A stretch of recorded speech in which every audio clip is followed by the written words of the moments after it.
appropriation culturelle et un désarroi politique au royaume Congo. Les forces portugaises avaient conquis le Congo, le christianisme d'Alfonso Ier était tombé dans le syncrétisme. Et 3 familles souveraines luttaient pour le pouvoir. Dans ce vide culturel et politique, de nombreux prophètes messianiques ont surgi pour proclamer leur vision socio-religieuse. La plus importante était Kipavita.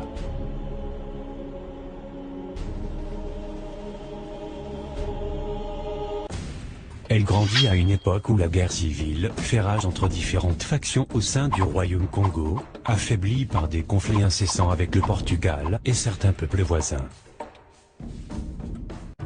Issue d'une famille de la noblesse Congo, Kipavita est baptisée à une date inconnue, peut-être par un prêtre métis originaire d'Angola, Luis de Mendonça.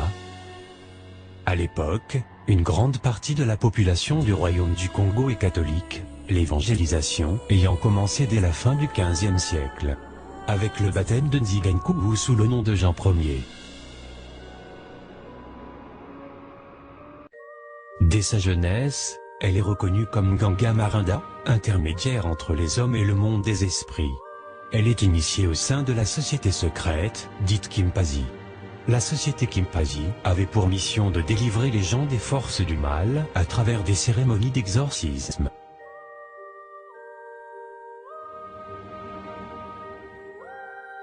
Elle est influencée par les prophéties d'Apollonia Mafuta, qui annonce un châtiment divin et se promène avec une pierre, qu'elle présente comme la tête du Christ déformée par la méchanceté des hommes.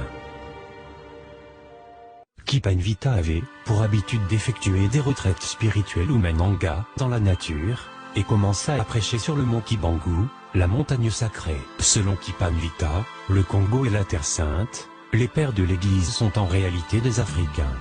Selon elle, l'histoire de l'Église est une histoire africaine, c'est la une réalité. histoire Congo. Saint Antoine est apparu devant moi et m'a dit: Je suis Saint Antoine, j'ai été envoyé par Dieu pour apporter son enseignement au Congo.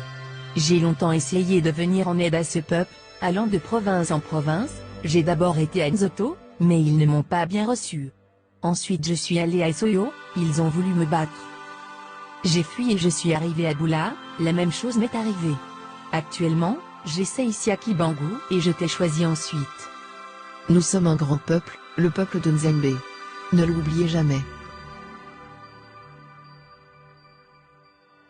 Kipavita était toujours entouré d'une grande foule. Le père Bernardo da Gallo avait fini par compter et reconnaître 80 000 conversions par Kipavita. Même Donna Maria Hippolyta, l'épouse du roi Pedro IV, s'était aussi ralliée à la nouvelle religion du Bouddha Mama Kipavita. Elle commença par prêcher sur le mont Kibangu, la montagne sacrée, et osa ensuite se présenter en personne au palais royal pour demander au roi Pedro IV de se joindre à elle pour pouvoir prier le vrai Jésus afin de restaurer le royaume alors saccagé par la guerre. Nous aussi nous avons des saints au Congo. Les Blancs ont blanchi Dieu pour leur profit, mais un nouveau royaume va naître et il faudra reconstruire la ville et relever les maisons.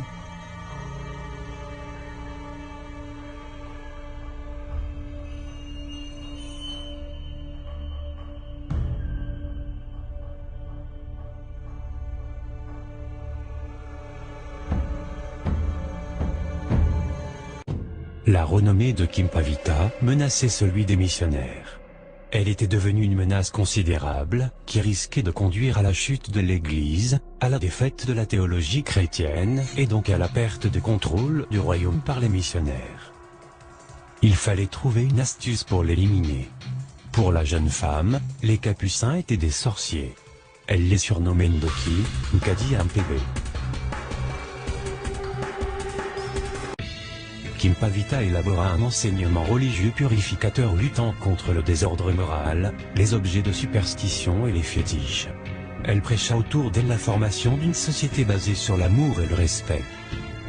Et mit en place une église, disposant de messagers consacrés entièrement à son service, qui portaient sa parole de village en village dans chaque province du royaume Congo, et faisait de ses disciples, les Antoniens.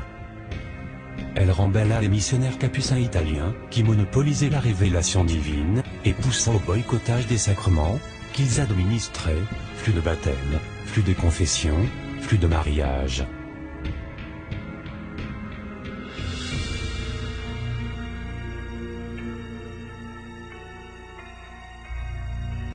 Mais petit à petit le roi Pedro IV devint craintif à l'égard de cette sainte et de la population, qui souhaitait garder leur indépendance, et décida de se retrancher dans le camp des puissances coloniales.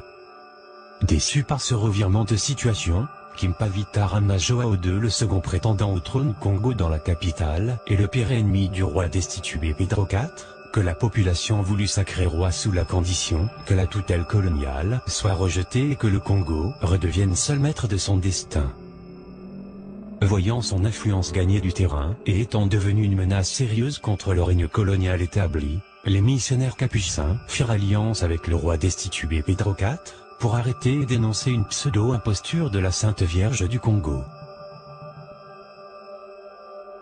Très vite la rébellion coloniale rassembla assez d'hommes pour reprendre la capitale aux mains des dissidents. Les Congolais arrêtés furent emprisonnés.